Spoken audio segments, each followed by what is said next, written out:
కృష్ణుడు కాళీయ మర్దనం. కృష్ణుడు చాలా అల్లరి పిల్లవాడు. అతడు ఆడుతూ పాడుతూ ఆహ్లాదకరమైన వాతావరణంలో పెరిగాడు. అతడు గోకులంలోని గోవుల మధ్య పెరిగాడు. అక్కడ తన అన్నగారైన బలరాముణ్ణి కూడా కలిశాడు. కృష్ణుడి బాల్యంలో జరిగిన ఒక అద్భుతం ఏమిటంటే కాళింది అనే పాముని అదుపులోకి తీసుకోవడం. కాళింది ఒక విషసర్పం. దానికి అనేక తలలు ఉన్నాయి. అది గోకులంలో ఉండే ఒక సరస్సులో ఉండేది. ఆ పాము ఆ సరస్సులోని నీళ్లు తాగిన ప్రతి ఆవుని చంపేసేది. ఆ విధంగా అది చాలా ఆవుని చంపేసింది. కృష్ణుడికి చాలా కోపం వచ్చింది. ఎలాగైనా కాళింది అంతు చూడాలనుకున్నాడు. వెంటనే ఆ సరస్సులోకి దూకేశాడు. కాళిందితో పెద్ద యుద్ధం జరిగింది.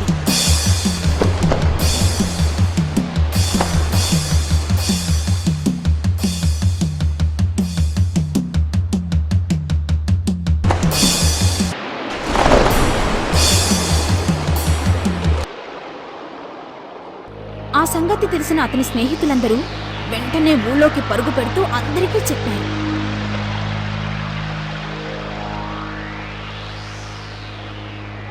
కృష్ణుడి తల్లిదండ్రులకు కూడా ఈ సంగతిని తెలియచేశారు. వాళ్ళందరూ పరుగులు పెట్టుకుంటూ ఆ సరస్సు దగ్గరికి చేరుకున్నారు.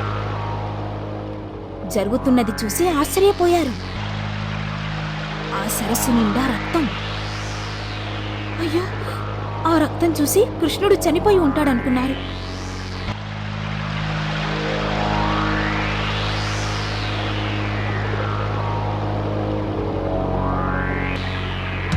కానీ కాసేపటి తరువాత చాలా తలలు కల పాము సరస్సుపైకి వచ్చింది. కృష్ణుడు ఆ పాము తల మీద నాట్యమాడుతున్నట్టు కనిపించాడు. కాళింది ఓడిపోయాడు. అందరూ కృష్ణుని చూసి ఆనందించారు. అప్పుడు కృష్ణుడు కాళిందిని ఆ సరస్సు వదిలి వెళ్లిపోమ్మని ఆజ్ఞాపించాడు. కాళింది సరేనని ఆ సరస్సును గోకులాన్ని వదిలి వెళ్లిపోయింది.